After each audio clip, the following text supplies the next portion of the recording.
Students, today I will teach you the topic types of organization. Okay, so mainly there are two types of organization. First is formal and second is informal.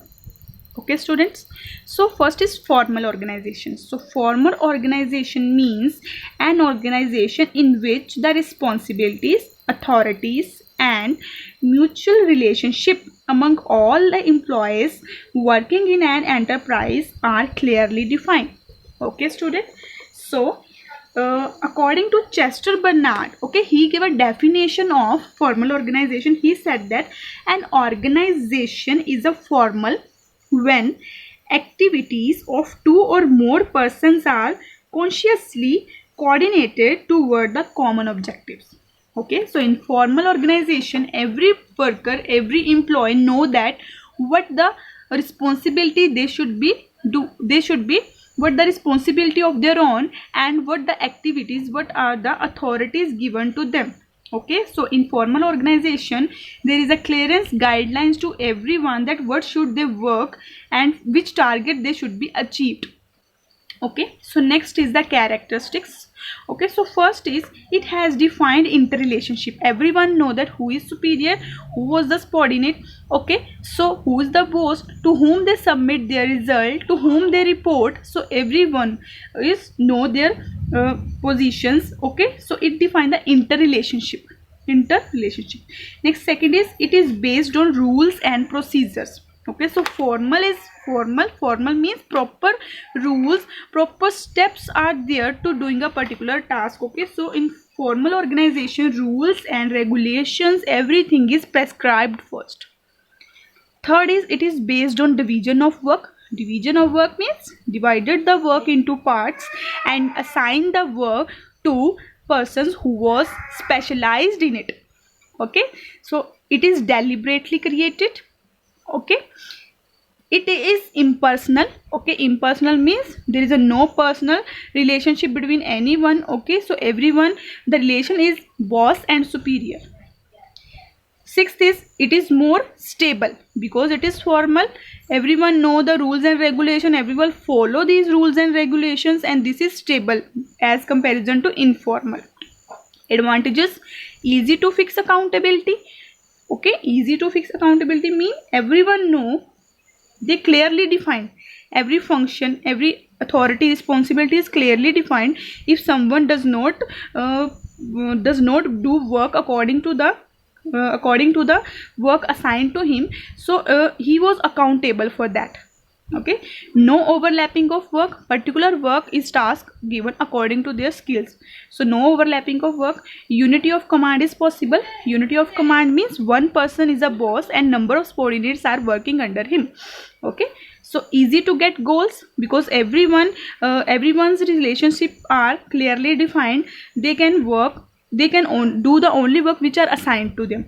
Okay, so they when they do the work according to the assignment of work according to the given them.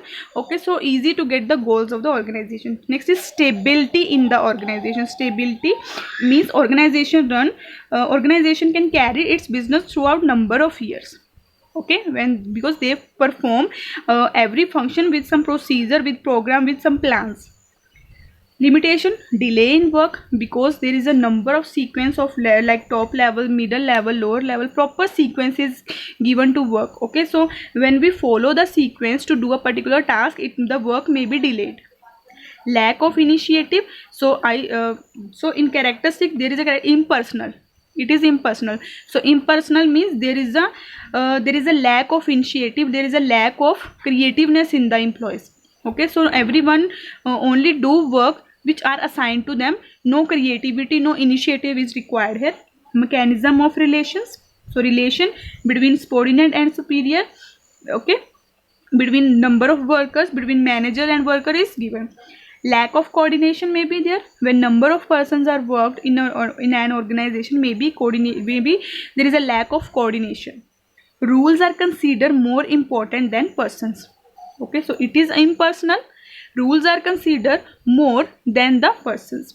No consideration given to social and human relation. Only the thing is work and work.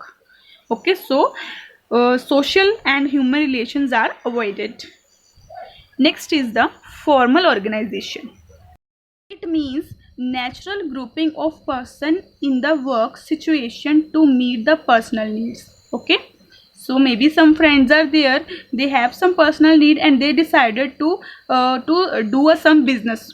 Okay, so that maybe group of person who are friends, maybe the persons who are from one family, belonging from one family, they can start the informal organization. Okay, so this is, so informal organization come into existence because of some common interest like personal needs, they meet taste. Okay, and religious and communal relations. Okay, so in formal organization every work is there is a no proper rules and procedures. Okay, as comparison to informal organization. Okay, for example, in formal organization, a superior in purchase department consult only the manager of his department regarding any problem, okay, connecting to the activity. But in an informal organization, any manager of any department or a supervisor can be consulted. Okay, so in informal, if activities or any issues regarding the purchase department, then the workers of purchase department can only consult, only present their grievances against the general manager, against the manager of purchase department. But in informal organization, the grievances and their some disputes or their problems can be presented to any other, okay, to the any manager of the production of any department. Next is characteristics based on informal organization. Okay, first of all, when the informal organization is established, first the rules of formal organization is followed. After that it come into as informal organization. Next is it has no written rules and procedure. As I said, these organizations are come into existence with some common taste, with some communal relationship. Okay, so there is no rules and procedures are there for every person. Independent channel of communication. Okay, everyone can transfer their information, everyone can share their ideas to their superior subordinates also. So there is a no channel of communication, everyone is independent to communicate their ideas.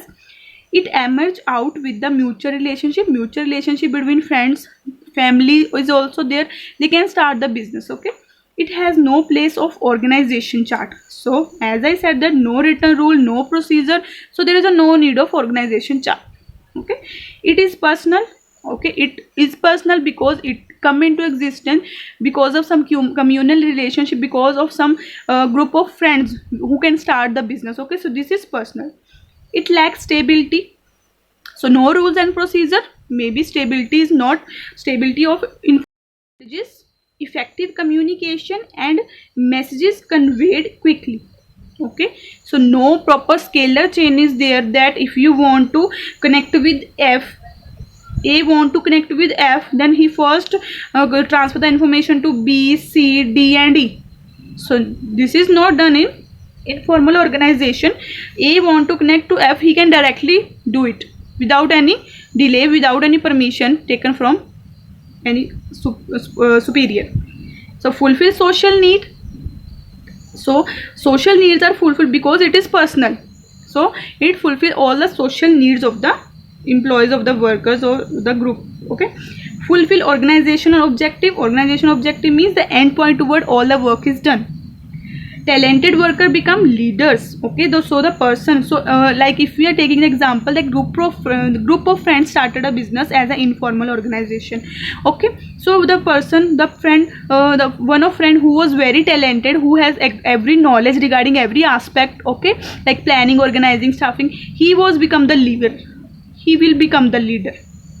Better relationship between subordinates. Okay, so better relationship, this is informal, no rules and procedure are there, so the managers may be friendly for the subordinates also. Next is disadvantages. Resist to change. Okay, so it cannot be changed. Okay, difficult to implement new ideas because everyone think that they are the best. Okay, they do not taken the ideas, they do not taken the orders from any other. Okay, so they think that they are the they are the owners, so they do not implement new ideas. They prefer old techniques to perform the task. In informal organization, informal communication rises rumors. So informal communication is rises rumors maybe. So there is a no particular sequence to transfer the information, to communicate the information, so rumors may be there. Okay, so rumors are dangerous for the organization. Pressure may be, secret information may be leaked. Okay, in informal. Pressure of group of norms. So group of norm means when a particular group of person is related to particular caste, okay, particular religious group, so they can make their own group norms, okay, and they do not follow the rules of other.